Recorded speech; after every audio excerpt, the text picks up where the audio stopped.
I feel like it's dark every single time I'm down here. Like, no matter how many lights are on. Like, that lamp is on, that lamp over there is on. Like, every single light in this basement is on. But it still feels dark to me. So I apologize if it looks dark. Hello. Today I am coming at you with another ship rank video. I'm going to be ranking the ships from The Office, or I should say, presenting to you my top 5 ships from The Office, the US version. Just a little small intro. The Office, it means a lot to me. I really use a lot of quotes from that show in my daily life. It's really become, quite literally, not just a show, a way of life for me. It is one of my 2 favorite sitcoms of all time, the other one being Frasier. Now, The Office, like so many good sitcoms, the couples on the show are great. So that's what I'm gonna be doing here today. Hope that you enjoy this, hope that you maybe agree with some of this. If you don't, that's fine too. You can comment below how you disagree with me. Doesn't really matter. Ooh, that looks... there's a light on my face now. Alright, without further ado, let's get started. Number 5 is Andy and Erin. Now, I know that this ship did not ultimately end up together, but in my mind, they really should have. And I think they would have if they didn't have to ruin Andy's character.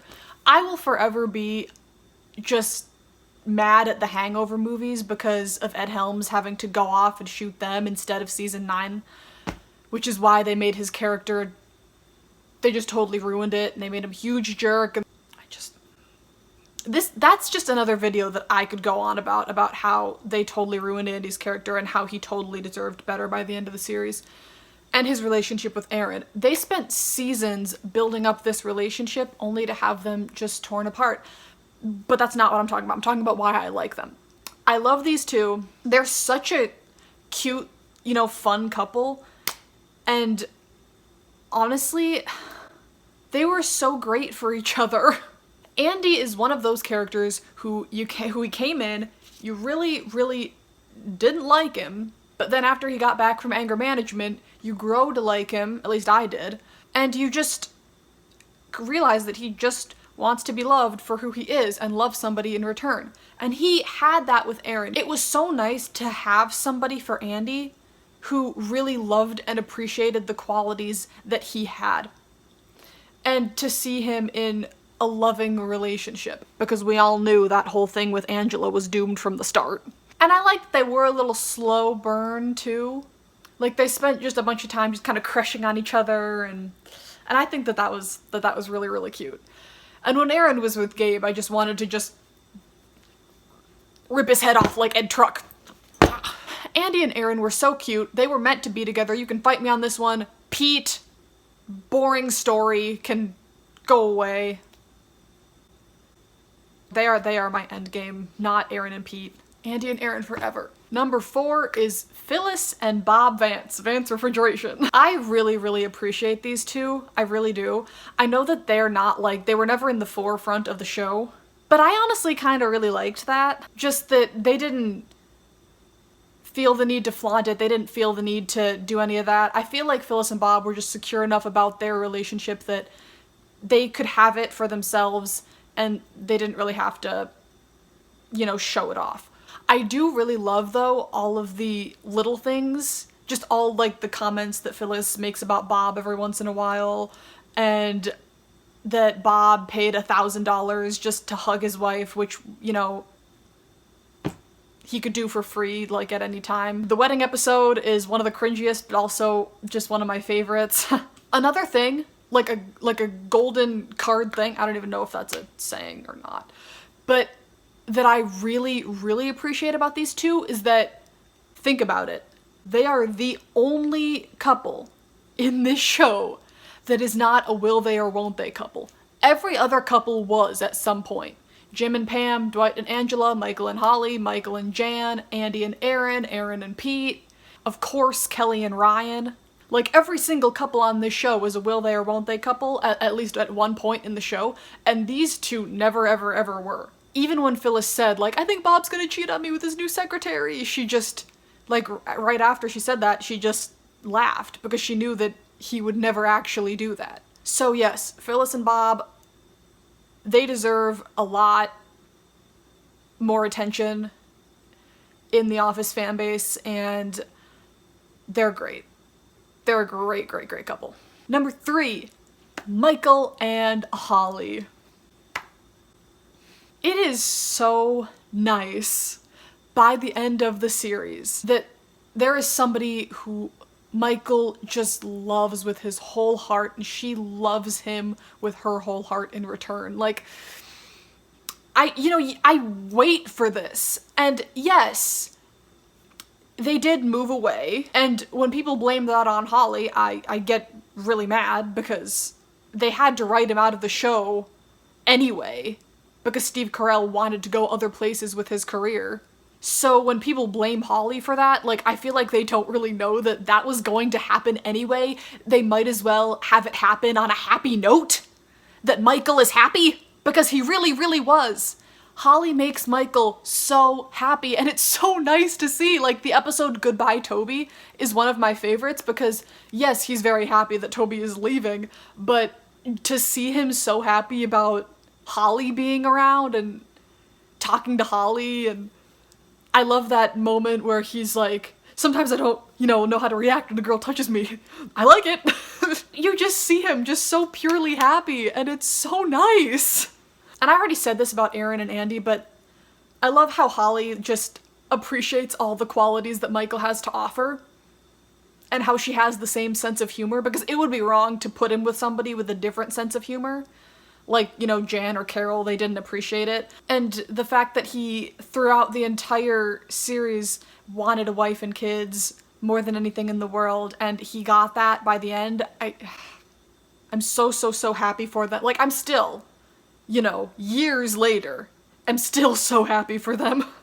So yes, Michael and Holly are so perfect for each other, and his proposal was absolutely iconic too. Number 2, which was very, very close to my number 1, is Dwangela. Dwight and Angela. Again, perfect for each other. These two are one of my favorite couples in The Office, and probably just in television in general. Again, it's about the little things, about the little moments that they share. I love how long they'd been, like, keeping their relationship a secret and just kind of sneaking around. That was really just a hilarious storyline in the show. But besides that, they were so adorable. And I'm so happy that they got married at the end of the series. It would be totally wrong if they didn't. One of the only good things that came out of seasons 8 and 9 is that Dwight and Angela got together, got married, and even though that they're, like, both characters with a really rough exterior and, I don't want to say mean, but kind of mean when they're talking about, like, other people and about themselves and everything. But it was also so clear that they loved each other so much. Angela, she didn't just love Dwight, she loved everything that came with him too. Just his farm, his quirkiness, like how he sometimes got, like, aggressive with people verbally. I just love those moments where she just, like, does her little smile and you could just see, like, how attracted to him she is. I love that. I love that so much. It's just so frustrating throughout the entire series when one of them is really feeling it and the other one just really isn't. There are a lot of moments where, like, Angela's really, like, into Dwight, but then when Angela's not into Dwight, he's, like, really, really into her. And through that whole thing, it's just like, come on! But in season 9, Dwight finally gets real and says, we have spent too much of our lives ignoring the fact that we belong together. And I think that that is beautiful. It's beautiful. I could go on about these two. These two are... Oh. Just gonna lie down for a second and think about Dwangela. This is my snowman. Hi! Their chemistry is through the roof. Their proposal was Dwight's proposal to Angela was probably the best in the show, I think.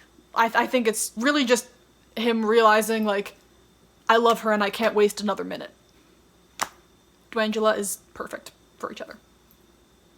I love oddball couples! I love oddball couples!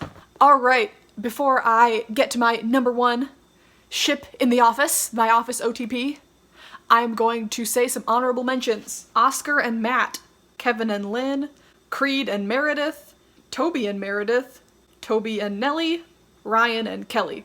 Now, Ryan and Kelly are just there because, let's be honest, BJ and Mindy are awesome, and because their relationship, it was very dysfunctional, very toxic, but it was hilarious. And for my number one ship in The Office, my Office OTP is Pam and Roy. No, just kidding. Could you imagine? Obviously, it's Jim and Pam. Now, these two, I was toying around with putting them as number two, Dwangela as number one, but ultimately, John and Jenna just have too much chemistry that they give these characters to pass this up. Also, if you haven't figured it out by now, I am a real sucker for those couples in TV shows and books that are friends who fall in love with each other gradually, and this is what happened with these two. It's so much fun to watch season 2 and see them falling in love with each other and how they're both just too scared to say anything. So they show their love for each other by just like goofing around together and pulling pranks together in the office. In some TV shows, it sometimes takes a little bit, like, okay, who are the couples on the show that I'm kind of supposed to be rooting for? But not these two. These two, you know right from the start that they belong together. And you believe that throughout the entire series. These two are just written so well. They are written so well! And they are acted so well too. Like John, Jenna, you know, Mindy, BJ, Steve, Paul, Mose, I'm sorry, I forgot your real name, all the writers of The Office. Thank you so much for showing the beauty of this relationship and portraying it so well. We fall in love with these two throughout the series as much as they do with each other. We see them get engaged, get married, have chillins, go through a bit of a rough patch in season 9, but again, not a good season. How much these characters genuinely loved each other is as plain as the nose on my face. And my nose is pretty huge. And for that reason, they are my number one ship in The Office. Wah! I know, I realize you only see like half of my Dunder Mifflin shirt in this video, so here's the rest of it. Thank you for watching. If you like this video, don't forget to like, subscribe, comment, and click the notification bell. And I want you to tell me, what are your favorite ships from The Office? You could tell me 5 of them, you could tell me just 1 of them, anything you want. Do you agree with me? Do you disagree with me? Do you agree with me on some of them, not all of them? I know that The Office is becoming more and more controversial in the fandom, so I want to know. Once again, thank you so much for watching. I hope that you have a wonderful day, and may God guide you in your quest.